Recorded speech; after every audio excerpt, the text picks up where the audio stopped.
अगर मैं बोलूँ कि सिर्फ एक गोली तुम्हारे जिम के बाद होने वाले फटीग को कम कर सकती है, तुम्हारे मूड को रेगुलेट कर सकती है और भी बहुत सारे काम है, तो तुम जानना चाहोगे ना ये कौन सी गोली है। अगर तुम फटीग ज्यादा फील करते हो, तुम्हारा मूड ऑफ रहता है या फिर तुम्हारी इम्यूनिटी उतनी स्ट्रांग नहीं है, तो सिर्फ ये गोली से ये सारी प्रॉब्लम्स ठीक हो जाएंगी। मैं बात कर रहा हूँ विटामिन डी की, बट जो तुम रेगुलर ले रहे हो उस विटामिन डी की नहीं। एक्चुअल में तुम्हें विटामिन डी की डोजेज बढ़ानी पड़ेगी, बिकॉज मैं तुम्हें एक स्टडी के बारे में बताता हूँ। एक स्टडी में डेफिशिएंट लोगों को 4000 IU विटामिन डी डेली दिया गया था 16 हफ्तों तक, और उनकी बायोलॉजिकल एज 1.5 से 2 साल कम हो गई। 4000 IU कितना होता है? इस गोली में सिर्फ 600 IU है, और यूजुअली तुम्हें हर सप्लीमेंट की एक गोली में, एक विटामिन डी की गोली में 600 IU मिलेगा, बट 4000 IU उन्हें दिया गया था। अब मैं तुम्हें ये तो नहीं कह रहा कि तुम 4000 IU लेना शुरू कर दो, बट एक्चुअल में तुम्हें विटामिन D3 कितना लेना चाहिए वो डिपेंड करता है तुम्हारी रिपोर्ट पर। अगर तुम विटामिन डी में डेफिशिएंट हो तो तुम्हें डेली 2000 IU से लेकर 4000 IU तक विटामिन डी लेना चाहिए कुछ टाइम तक।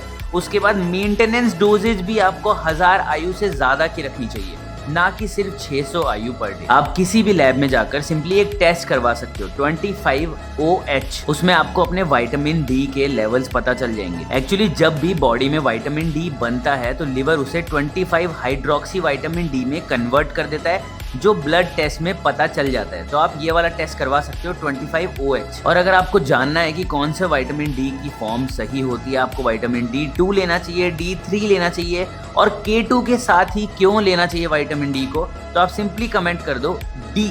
मैं आपको इस सारी इन्फॉर्मेशन आपके DM में भेज दूंगा।